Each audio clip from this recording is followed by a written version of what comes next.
Hi there, and welcome to the Grief and Rebirth podcast. I'm your host, author and trauma survivor Irene Weinberg, here to encourage you wherever you are in your healing journey. In each episode, I chat with incredible grief and trauma specialists, healers, mediums, and celebs, as well as remarkable people who have inspiring healing stories to share. If you're looking for a podcast that's both uplifting and inspiring, you've found it.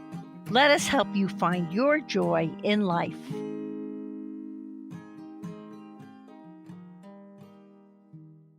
Hi, everyone. I hope this finds each of you so very well. I'm speaking to you from my studio in West Orange, New Jersey, and I am absolutely delighted for this opportunity to interview Sherry Gallant, a spiritual medium and intuitive coach who has become a beacon of hope and healing for countless individuals worldwide. Sherry had a life-changing spiritual awakening in March 2002 when she experienced a horrific car accident. Months before the accident, Sherry, who had always been intuitive, began to feel premonitions telling her that something bad was on the horizon. On that day in March, a driver made a quick decision, resulting in his vehicle colliding with Sherry's, and his car spun out of control towards her door. With her life in utter and complete danger, Sherry felt as if someone took her out of her car, and when she came to, she was in a cemetery, only steps away from the grave of a close friend. This profound experience reaffirmed Sherry's connection to the spirit world because she knew that it was this close friend who had saved her life that day. Even her injuries, which should have been much more severe, were minimal, and she had no recollection of the impact or the pain of the crash. And by the way, everyone, I'm sure those of you who follow this podcast are identifying that I had something similar happen to me in my accident with Saul. So Sherry and I are going to have a wonderful time chatting about all of this.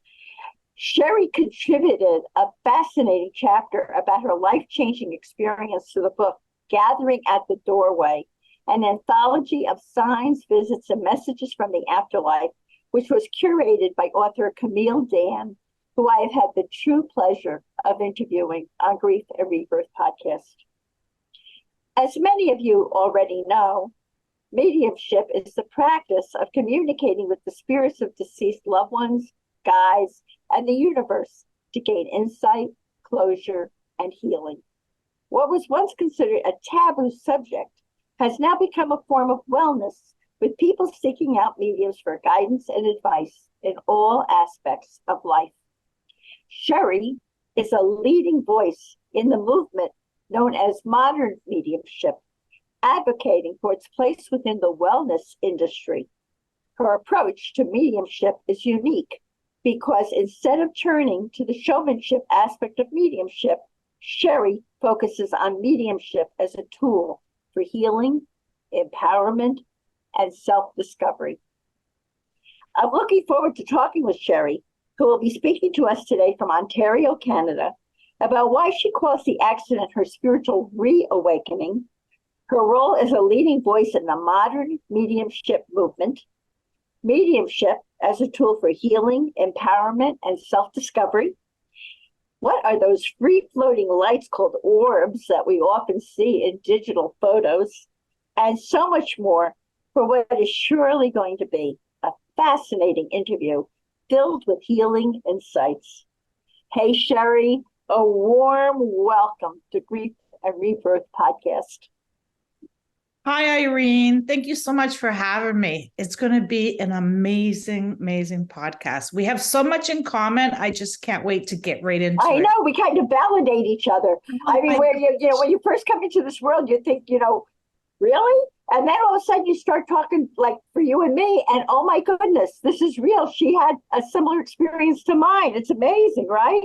It's come a long way. It's come a long way, mediumship. Absolutely. So let's start by letting everyone get to know about you from the beginning. So you were intuitive as a child, right? So Mhm. how did you handle seeing spirit when you were young?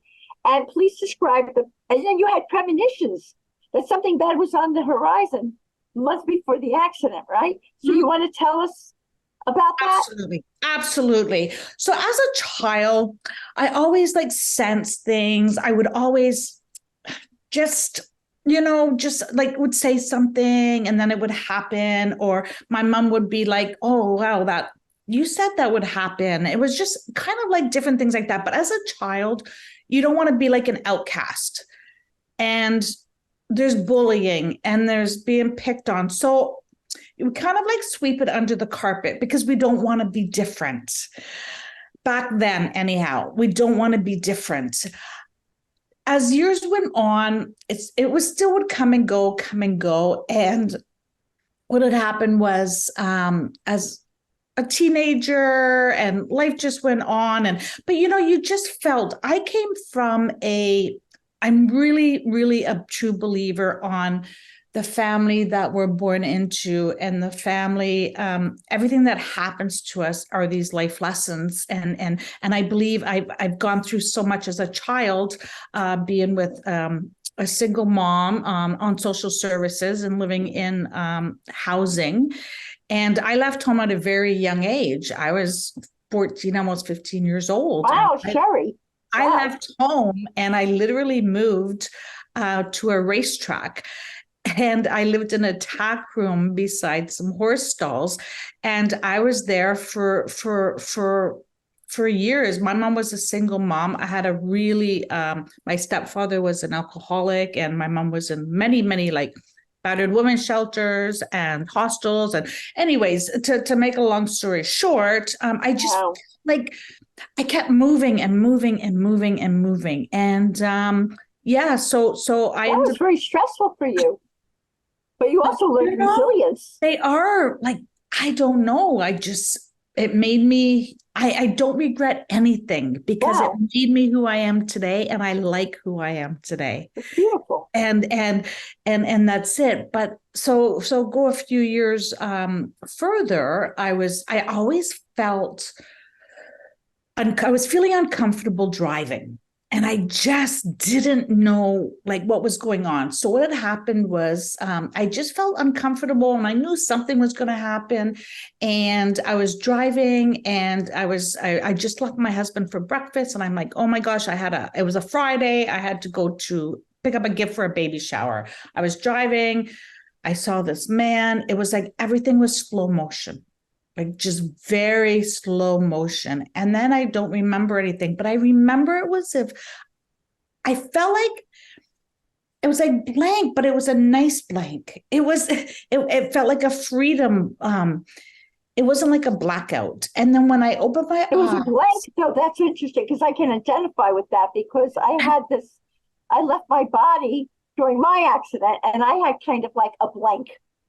Yes, and it was as if somebody had taken me out, and when it was all over, put me back in.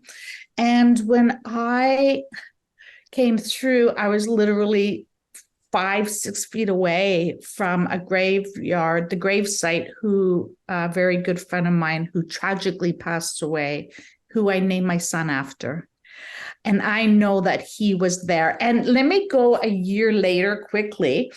Go for it. After going through injuries and all this and healing and myself, and I needed to go back to that graveyard and say thank you. Even though I know he's with me, I just wanted to bring flowers. And I remember it was a spring day, it was raining, it was damp, it was cold, and I pulled up and it was pouring, raining, and I'm like, oh my God. And I had artificial flowers because I knew it was still cold and damp. And I was like, oh, I can't, like, I got to get out of the car. And Irene, no word of a lie, the sunlight came out from my car door to that gravesite. It was pouring, raining everywhere else. I got out, I walked over, I put the flowers down, and I said, thank you. I know that was you. Oh my gosh, that is wonderful. And I got back in my car and I drove away. It's just, I still, to this day, it makes me smile. It's just, it's just surreal, you know? It's such a validation. So amazing. And it's happened to me too. We're not alone. They're here.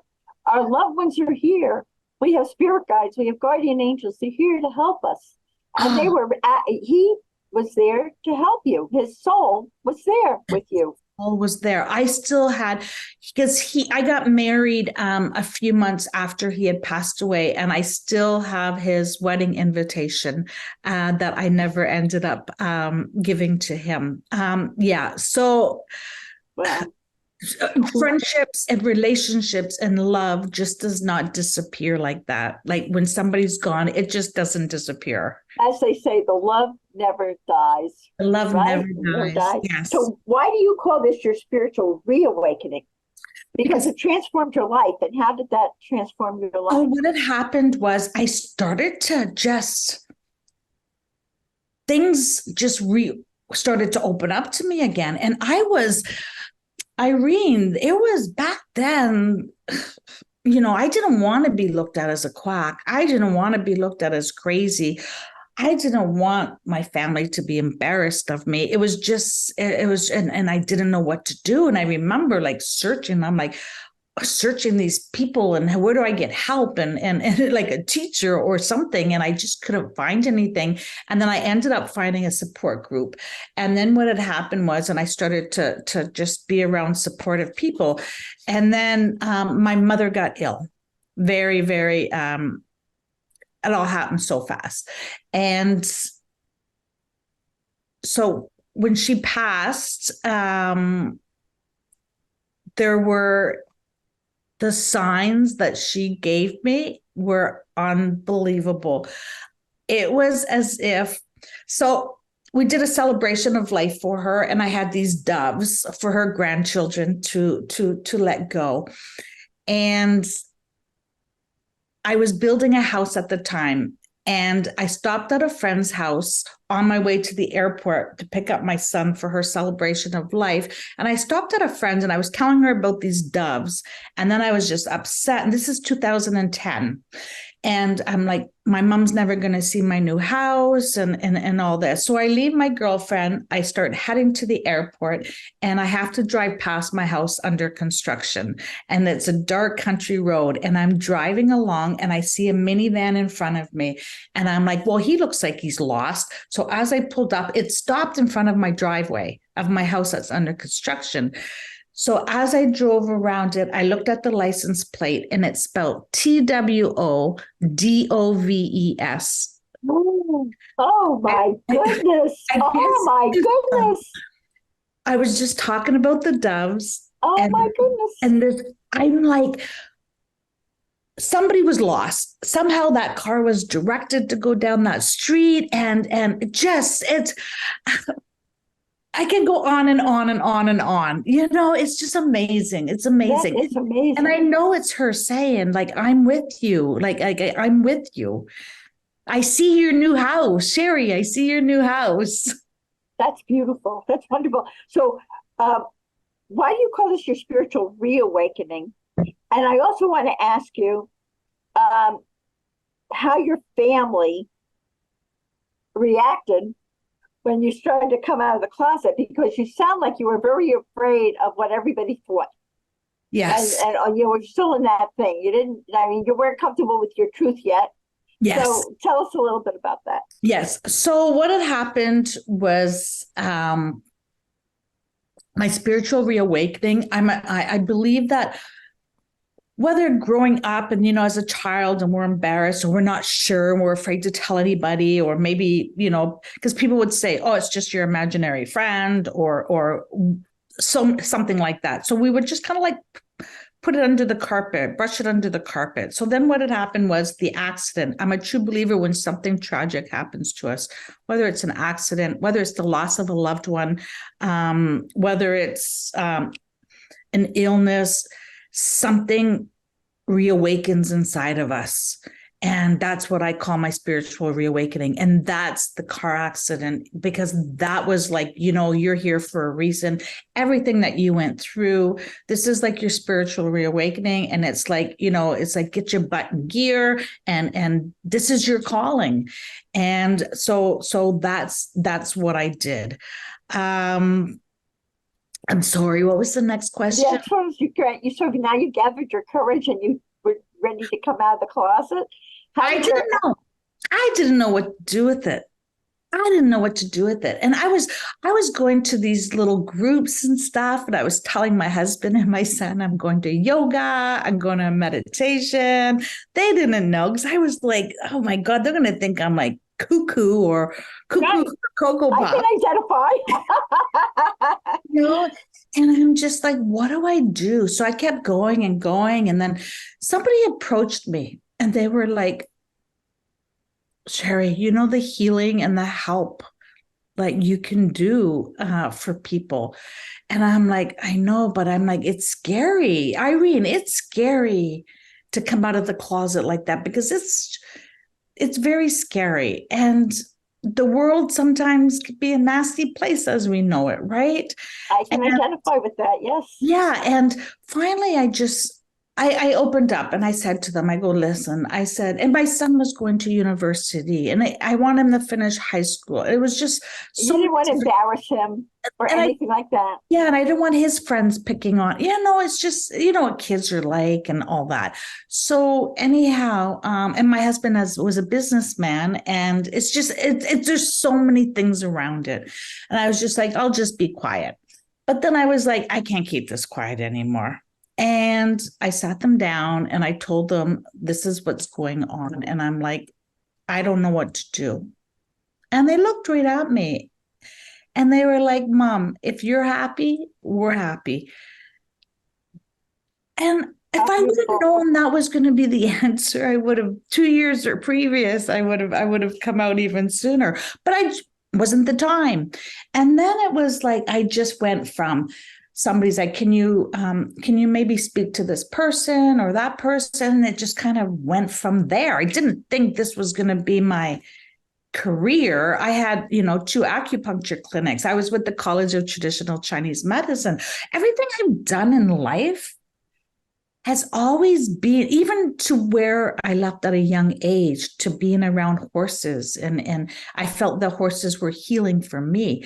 I believe has brought me to where I am today, because I love myself. And I don't mean that in a conceited. Oh, no, but this is so important, because when they pulled me out of the car, as everyone knows from hearing my story, I heard be loving and kind to everyone.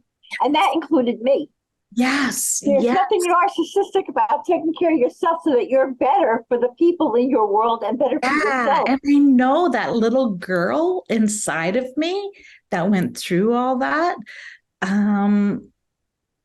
is great, is amazing. And I'm so happy. And they know it's unique what I do. My husband always said, if you weren't my wife and I didn't know you, I'd say you're full of crap. Because, guys especially, but even over the years, he's even come around, and it's amazing, Irene. It's amazing. You know what I think mediumship does? And I know you call what you do the beauty of mediumship. But one of the things I think it does is it takes away the fear of death. Right, it does. And it gives you more of a focus on, let me do the best I can by myself and by the people of my world, but I know I'm going to go on. It's just, I'm going to lose my bodysuit. I think that makes a big difference. And it's a powerful tool for healing and personal growth. You want to say anything else about that? Yeah. And we're getting back to like when you said about like it's our body. It's you see older people and like my father-in-law is 91 and he's like inside he feels great. He goes, but when I move, it's like, oh, and it's like our bodies deteriorate, but our soul always stays young, right? Because it's the energy. It's just our body sheds and that's it. but there's just way more out there than you just don't love somebody. I can't just love my child as much as I love my child and then one day it's over.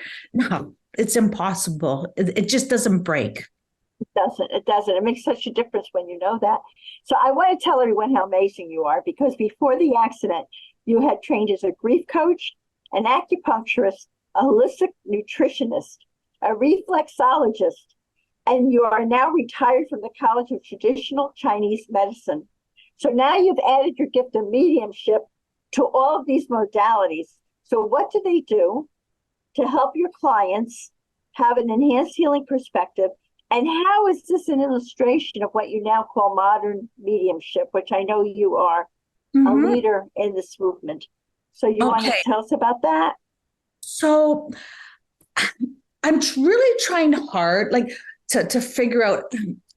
I think there's more to it than being called a medium. And that's why some things you'll see wellness medium, Sherry Gallant. And it's because it's like a full package. But when I'm talking to people and they're suffering, like I've learned like through acupuncture and reflexology, and there's just certain things to help them physically I help them mentally, but I also help them physically as well, because I have experience with essential oils. I have experience with pressure points.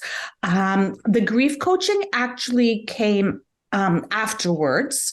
But the grief coaching was because I wanted to better understand the people. It was teaching me to be a better person as a human, to be able to do better at what I'm doing. I didn't do it. I did it for me, so I, as a human, can understand grief to help people more. And so that's what look at what you just told everybody about your heart and what you did. I mean, you took your valuable time and you learned all these different modalities. To be able to help people and to help yourself. It's to help.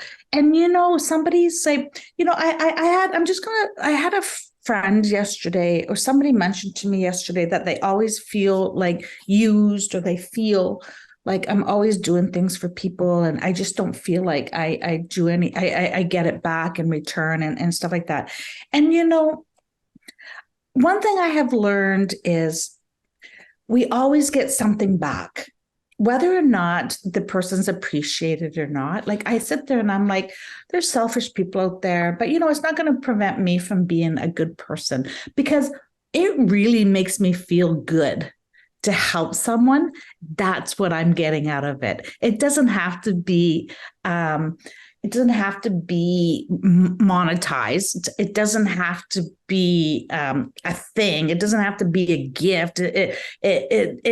I'm getting happiness, and I'm getting those feelings of being happy out of it. So when you do something for somebody, you always get something out of it, even if it's just that it made you feel good. Right. And don't do it for what you're going to get back. You just know that it's coming from your heart, and you're honoring your nature. Yes. And if they can't absorb it, I always say they'll get it when they cross over.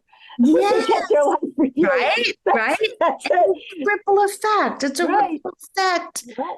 When you make somebody feel good, it changes the people. Oh God, the people I have met, and when they say how much session has changed their life and has given back their life. And it's hard. I don't want to feel responsible for that. That's a scary part, because it's not just me. They have to do the work. So I'm not taking all the credit. I don't want the credit for it, because I'm the conduit. I'm the messenger.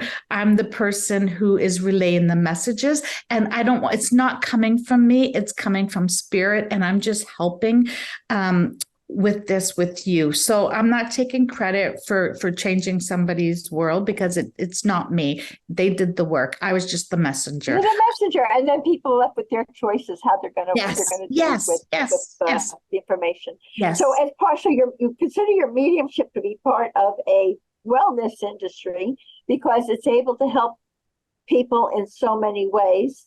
It's not just this wavy gravy thing anymore, right? Yes. You want to tell us the difference between being a medium and a psychic medium? Because some people confuse that.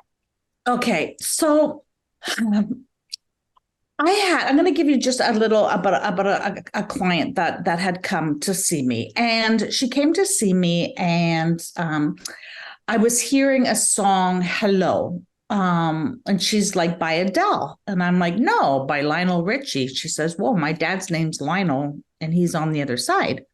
Okay. Oh. So what happened? We go forward. And I said to her, I said, somebody's pregnant. And she's like, whoa, it's not me. She says, I have a 2-year-old and there's things going on in my life and it's not me. She says, it must be my brother, but whatever. Doesn't she leave me and stop off at the drugstore and buy a pregnancy test? She sent me a message, and in the subject area in capital letters, it says, I'm effing pregnant. And she says, I must be like 2 days pregnant. She's like 9 months later, she sent me a picture of her little boy that she named her son after her father. But people are like, but you're psychic. I said, I didn't tell her that. I said, it came from her dad. So to me, they're like, yeah, but you told her she's pregnant. But no, I'm just relaying a message. The whole psychic thing, past, present, future, great. But I believe all the messages I receive is coming from, whether it's your guides or your deceased loved ones or ancestors or whatever it is. It's not coming from me. So to me, that's the difference. They say mediums can have psychic abilities, but psychics don't have mediumship abilities. I don't know. I'm kind of up in the air about that one. Okay. I also want to ask you, when you combine your mediumship and with all of your other abilities, mm-hmm. You're accessing, so say someone comes to you and for your mediumship abilities, but you see that they've got other issues in their lives and you mm-hmm. can help them mm-hmm. with the other things that you also know. Mm-hmm. How do you combine all of that? And do you do it also remotely? I do everything Zoom. I do phone all over the world. Like I'm talking Ireland and South Africa wow. and Israel and I've but it's more, I don't diagnose. I'm kind of more of I'm the conduit to kind of give them the tools to go forward. So whether it's referring somebody, because in this line of work, we meet people in all different types. I would say, hey, like for, when somebody says to me, like, is there a book or something that I can read? I'll say like, Irene has this great podcast. You'll probably, why don't you go listen to Irene's podcast or go read Irene's book or Gathering at the Doorway. I says, you need to be around people who have things in common. We learn with commonalities. And I feel like with that, but I feel like people will send me a message and I stay in contact. And I don't just like, I'm not one of these people that just like, I have friends from all over the world. And it's that's like, beautiful. I'm like, I can't just say that's the end of it. Like, I'm like, so they'll send me a message to say, hey, Cher, do you have like a good recipe for like a headache? And I'll get out my Chinese medicine and I'll say, okay, add a couple drops of this or drops of that. So, and it's not like, I really enjoy it. And I feel like I have some really good people in my life. I have a good life. I have no complaints. We all have shit that happens, but I feel like I'm able to do that. And I just want to help. Wonderful. I just want to help. I can't do acupuncture, but like, remotely. but I can show certain pressure points. I can show, right? And you can also give them advice from a nutritional viewpoint because you're a holistic nutritionist. Yes, what to cut out for gut health and like gluten and dairy products. And I have a lot of experience. And plus I have like naturopaths around me. It's a combination. That's wonderful. So in a way, if you identify something, you can refer them to someone else who can help them. 100%. That's great. That's 100%. great. And I want you to please educate people about what we call orbs, because a lot of people listening to this podcast don't know that sometimes our deceased loved ones can be seen on cameras. Or can you talk about that? Because I've experienced that. And a lot of people go, huh? What is that? But they are around us, right, Sherry? They are. You know, when you take pictures with cameras and that, of course, sometimes there's certain lighting and stuff that can have the effect from the flash, but there's just certain ones that you just know. And I'll give you an example. As I mentioned earlier, my mom had passed away, and I had my father had actually, he lives a few provinces away, but he actually came for a visit and after my mom's passing, and I brought over the grandchildren and we were taking a picture, and my mother was divorced from my father. So yeah, she wasn't a big fan of his, right? So I know she'd be pissed that he's in a picture with all her grandchildren. But then again, she wasn't. But right, your mother was alive in the flesh with you when you were taking the pictures, or your father? No, my father was alive. My mother was on the other side. Okay, but now she's on the other side. She's got a little bit of a different perspective, doesn't she? Not with him. That reminds me of my mother. My father also was not a joy. And my mother used to say, if he's going to meet me when I cross over, I'm not going. I just got to put this one out there. I've done events where the husband, the father comes through and actually says to the daughter, your mom can't come over yet. I still need the break. You know it's real though. That's totally. How could you possibly know that? Like he's like, no friggin' way is she coming over yet. He goes, no, she's not. And then I find out that the mom's healthy again, and it's like he's like, no way. He goes, I need to spend some time in eternity by myself without her for a while, right? But I had taken this picture, and it would only be my mom, but there was this orb, and I want to put this out there because you took it with a digital camera or a cell phone, Sherry? I think it was a cell phone. It was a cell phone. But I took some cell phone pictures, and it was just, I did video and they were like flying and that, but then I took a picture, and then over by so there's a fireplace and there's two windows. So the one window on the right, I see something in the picture, an orb. I screenshot it, zoom in, screenshot it, zoom in, and it's a whole silhouette of my mom's face with her hair. So I don't know if people know that, but sometimes if you screenshot the picture and zoom in, you might be able to see a face, and it'll kind of tell you who it is. Oh, Irene, it was like, and I know I'm like, sorry, Mom, I know you don't like him, but it's like my father, right? But it's just, it just doesn't leave. You get to know too. We're going to talk more about signs and stuff a little later, but yeah. So the orbs, they're there to let you know they want to be involved in celebrations. All those pictures you're taking. Let me just put another thing out there for you. Please do. My first grandchild was born a month ago. A baby girl. Congratulations. Thank you. A baby girl. I was at the hospital and with my son and my daughter-in-law. She's from pretty far away. So her mom was far away. So she had asked me to be in the delivery room, which I am so blessed and grateful to have experienced. What a compliment to you. Yes, and we're in the delivery room, and she's in the bed, and my son and I are sitting in a chair. And we're in this hospital that's, I don't know, an hour away. And I'm looking down the hallway out the door, and it's dark. And I see this woman, and she's pointing at me. And she's like, and I can't really know what she's saying. So anyhow, she leaves.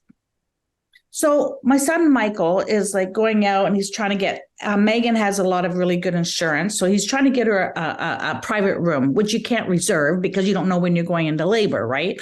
So there wasn't any available. So anyways, we get through the labor. The baby's born at 11:33 p.m. and little girl, Lauren Everly. And then what happens is, so the next day I go to visit Megan. And I walk in and she's in a private room.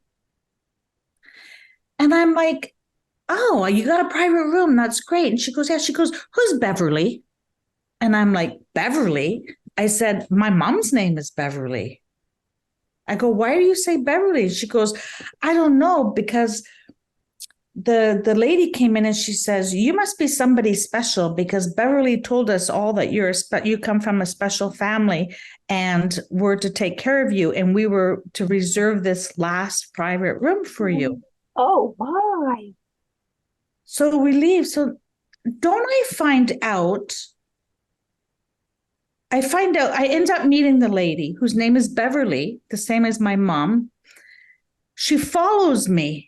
And she recognized me, but she also wrote on Facebook, because I put a little video up, and on my Facebook, she commented and she said, I just worked 2 double 12-hour shifts and had a migraine, and I don't even know why I was even there that night. And she says, now I know why, because your mother worked with me to make all this happen.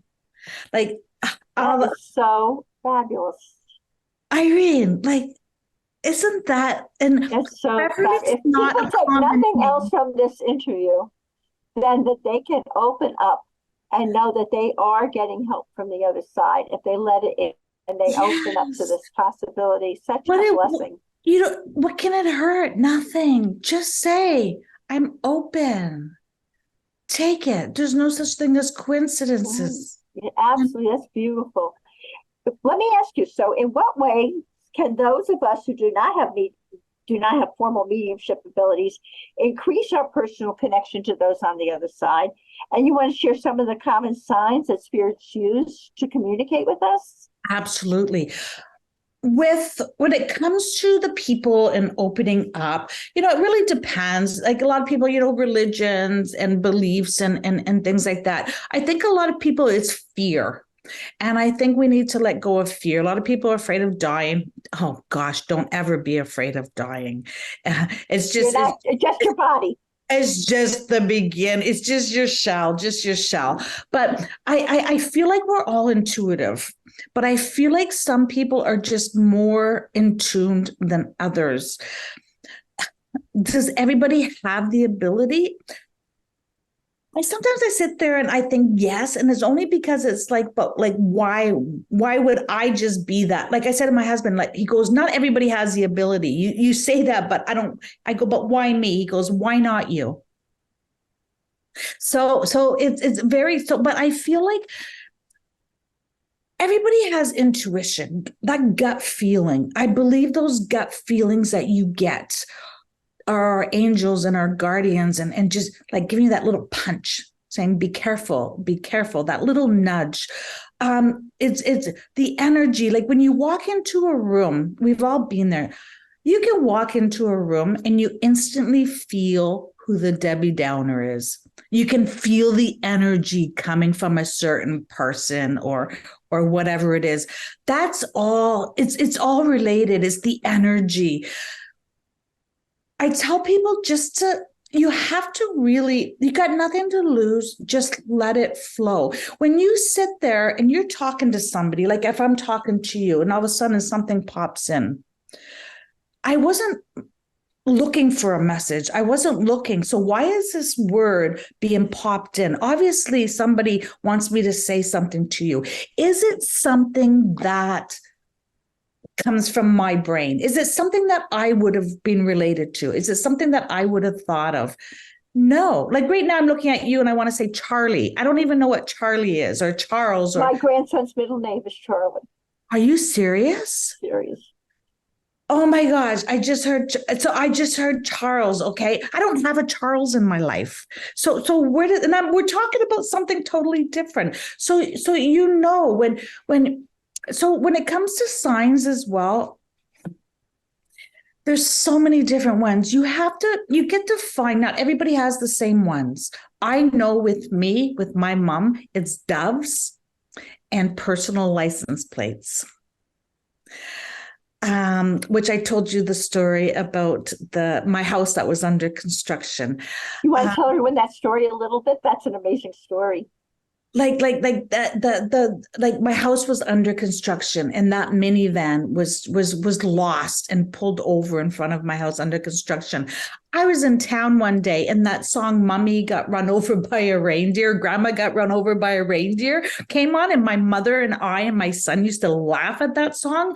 And then I'm like, "Oh, Mom, it's Christmas, and I hope you have an amazing Christmas," and and all this. The light turned green, the minivan in front drove away, and the license plate said MRYXMAS, Merry Christmas. Who has a license plate that says Merry Christmas? Okay, so it's so everybody's different. Some people, if your loved one wore a special cologne, every so often you'll get that whiff. Maybe they worked as a mechanic, and every so often you get that oil smell. Maybe they worked in a hospital, and sometimes you get that hospital smell. My mother's house always smelled like vitamins. You know, when you open a bottle of vitamins, that smell, every so often I get, and I'm just like, I know you're here, Mom. So everybody's sign is different. What relates to them? A song maybe that relates to them. Cardinals, when it comes to like cardinals, they're trying to get your attention. You're going through something all of a sudden because the cardinal is so red and bright, and it's like, hey, you're not missing this one. It's like, we're here, right? So the cardinal, coins, whether it's pennies, dimes, nickels, quarters, whatever is repetitive for you, I find is I went on my walk the other day, and I was thinking about my mom, and I looked down, and there's a dime, and dimes are for me, and I pick it up, and it says 2010. Always look at the year, because the year can make a significant difference. Oh, wow, that's a good tip. That's a really good tip. So that's if you have a few because people. I found a dime recently and I didn't know what that was about. I'm going to look at the year of it now. Okay. So sometimes it could be something special from that year, or it could be the year a loved one had passed away. But always look at the year on it, not just finding the dime. So there's always, I found another one, 1994. It was the year my son was born. So you always, there's always different things. There could be hearing. Oh God, I've been there, and I've heard like share. My mom used to walk into my house and she would go share. And all of a sudden it's like, I hear share. And I'm like, yeah. And there's nobody home. It's like somebody's getting my attention, and don't feel like you're going crazy. And just be open to it. Just be open to it, because they are trying to get your attention. And what is it going to hurt? And don't feel, I didn't hear from my mom for 2 years. And everybody's like, well, why don't I hear? I go, well, my mom knows that I'm good. I have 3 brothers. They all have their own issues going on. I believe she knows I'm good. When I need her, she will be here. But right now she's over helping them. Focus over there. Right. I have to so agree with you. And I want to just tell a very funny story from me.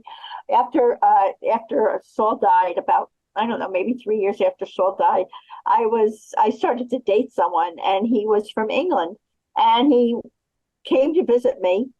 And Saul used to have a favorite cologne that no one else wore, And women, he was in real estate and all, they come up to him, oh, so you've got the best smelling neck or blah, blah, blah, blah, blah.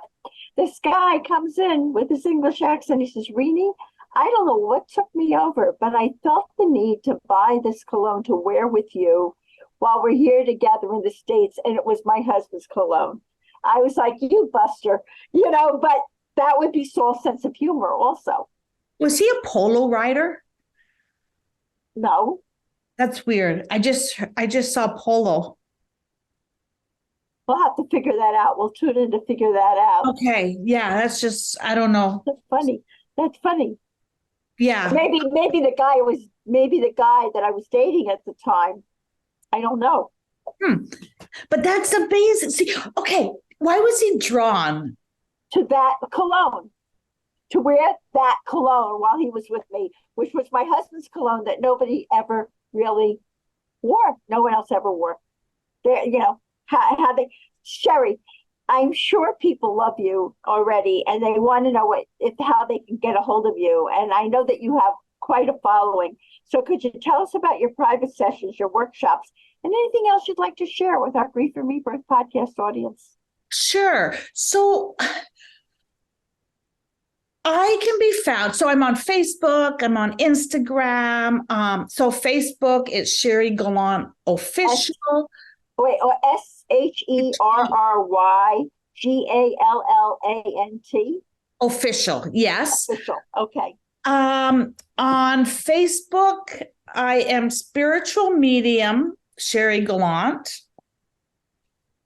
And we'll also provide links with the interview. So. Okay. Yes. And then www.sherrygallant.com. I offer workshops. My job being here is not to convince anybody of anything. My job here is to help heal. And I do workshops. I have so many new workshops that are going to be coming up. I do mediumship workshops. What types of workshops? I'm going to be doing I have people that I'm kind of like a buddy to them as well. It's kind of like we just chat. We talk about different spiritual things. I'm going to be doing from tarots to anything in the spiritual, be essential oils. I want people. I'm just going to put out all my information out there that I've learned over the years to help people heal and to learn things. I love learning. I really do. I love input. And so the mediumship, I do beginner's mediumship. I do intermediate. I do advanced.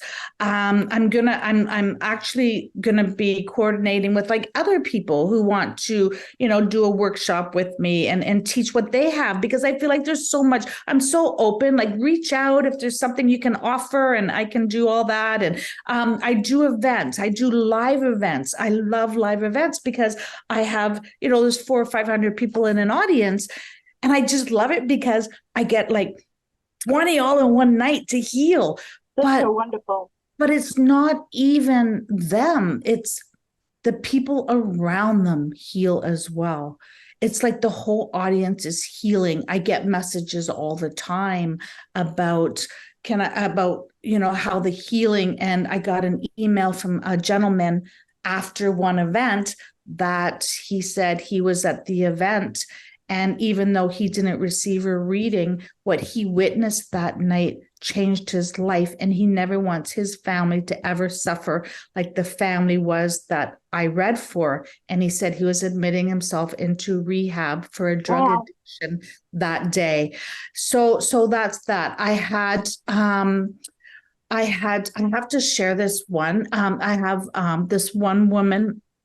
I was at an event, and afterwards she had messaged and said that she was at home that night and she was suffering from depression and she had lost her mom. And she said her phone rang and it was her friend. And she says, I don't know what you're doing, but so-and-so canceled, and I have this extra ticket to go see this medium. I'm coming to pick you up, so get ready. So she goes and she picks her up and she brings her to the event. Her mother comes through for her at the event. She told me that if that phone never rang, she was contemplating taking her life that night. And she said she is now a mom again, a wife again. And she said that night changed her whole life. And it's just, and she's gone on to do mediumship classes with me and stuff. And it's like a family. It's like, it's like our spiritual tribe. We have this, and it's just, we can only get out there and help. And I don't know. I just love it. I feel so aligned with what you're saying, because that is so much about what this podcast is about. So I would love you to tell everyone, why should they go out of their way to heal their stuff? Why is healing important, especially for its ripple effect? Because it's not easy to heal your issues. You've been hurt, you've been traumatized, you've gone through all this stuff. But tell people, why do you go out of your way to figure out how to heal that backpack filled with worries and trauma that you've been carrying around? The one thing is the generations ahead of us, the generations to come. We need to leave this world a better place than what we came into. For our children, for our grandchildren, for our great-grandchildren. And you feel so many messages that I get, Irene. I just had one the other day that really stands out, and it was very emotional. And it was a father talking to his son, saying, you know, that the way he grew up, we only know what we're taught. And he wasn't that open, I love you type of person. And he really needed to know him, how proud he was. But he also was thanking the daughter-in-law, his son's wife, because he wanted to thank her because she showed the son what love is really about, because she grew up in a different type of environment. And he is so loving with his children that he has stopped that generation for all his little kids when they grow up. And that's what it's about. Our parents, our families, our past generations, they didn't have the tools. They didn't have the internet. They didn't have the things that are available today to help. And now it's up to us. Our generations before us were broken, and now it's time for us to like fix it. You know what it is? I think for me, I think that it's a legacy of pain in a way that they pass on, and it's up to us, if we heal, to stop that legacy. And that way our kids don't inherit that legacy. Yeah. And, you know, sometimes, you know, I have a crappy day. Listen, you know, life isn't all unicorns and fairies and rainbows. Like we get hit with some stuff, but you know, it's like, instead of like, why me? I'm like, try me. Like, forget the why me, it's try me. And we've got this. And as long as we stick together and competition's really hard. And you know, it's don't be competitive. There's enough people out there. There's enough people in the world that we can share everything and just get along, right? That's so beautiful. And that will lead you to joy, right? Once Absolutely. you heal, it opens up. Want to talk to people about your tip for finding joy in life? Yes. And you know that one saying that I hear all the time. It's none of your business what they think of you. True. Right? So, and there's always going to be, and you know, another thing my son always tells me, I'll get nasty emails. I've gotten nasty. You've gotten nasty emails, really? Oh yeah, I'm the devil's child. Oh. I just, you know, but it used to make me cry. Comments on Facebook and Instagram, whatever. But now it's like, my son says, Mom, the more followers and the more people you engage with, that's just what happens. There's people that are those people behind the screen that really are just mean people and have nothing better to do.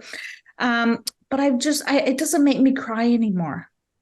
I'm like, I'm sad for you. It's like I look at them and I'm like, I'm sad for you. I don't dislike them. I don't get angry. I'm like, I'm sad for you. And I just really hope that, I'm sending you a big hug and I'm sending you love. I feel the same way. That's beautiful. Bless you. It's yeah. Well, when you're ready, you'll open up too. You'll open up. And I respect all religions, and I respect, and I understand we only know what we're taught. So it's up to us to get the word out there. It's up to us, the ripple effect. It's up to us to just keep the wave going. Right. You know what? I think that one of the reasons you have so much joy within you, which comes out so clearly, is because you've done so much healing. So look at what you came from, and you've dropped so much of whatever pain that you had, and you've healed that, and you have the spaciousness within you now that you can have joy. Mm-hmm, mm-hmm. Would you agree with that? Yeah, and it's very it's just hit the tip of the iceberg, the things that I've gone through in life, and the loss, and I've experienced every type of loss that you can imagine, from somebody's life being taken from somebody else to and I feel like I sit there sometimes, Irene, and I'm like, is there any one person out there that has experienced so much trauma and dramatic and stuff like that in their life? And I'm thinking, all this is brought me to where I am today. So I understand the people in front of me. I've spoken to families that have world known murder cases. It's from murders to suicides to, and I believe that it all comes to me because I can relate. I have to give you another example. Children see spirit. Let's talk about children a little bit. Remember we were saying about growing up, and right. Children, I believe children are so innocent. There's no such thing as imaginary friends. I had an aunt. She was more like a sister to me because she was only a couple years older than me, but she was a lot younger than my mom. And she used to come to us. We used to hang out all summer long. And she was with a gentleman who was a manic depressant. And anyhow, they had broken up, and it was Christmas morning. She was 9 months pregnant. She was due any day. And she opened the door, and he was there, and she felt sorry for her. So she allowed him to come in because it was Christmas. He ended up taking her life that day. And the baby, her name was going to be Victoria Stella. So I'm going to call her Victoria. The baby didn't survive neither. My grandfather a month later went for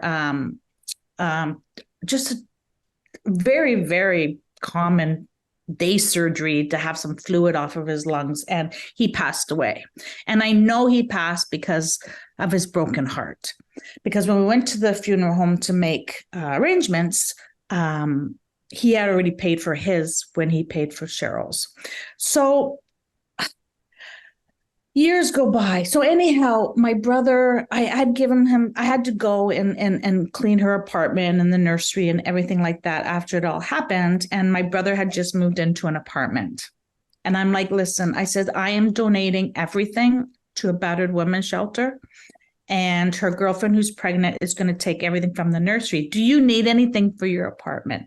He says, well, I could use a TV. So I says, okay. So I give him the TV. That TV, he said, turns on in the middle of the night every so often. Just turn on in the middle of the night. So there's so much there.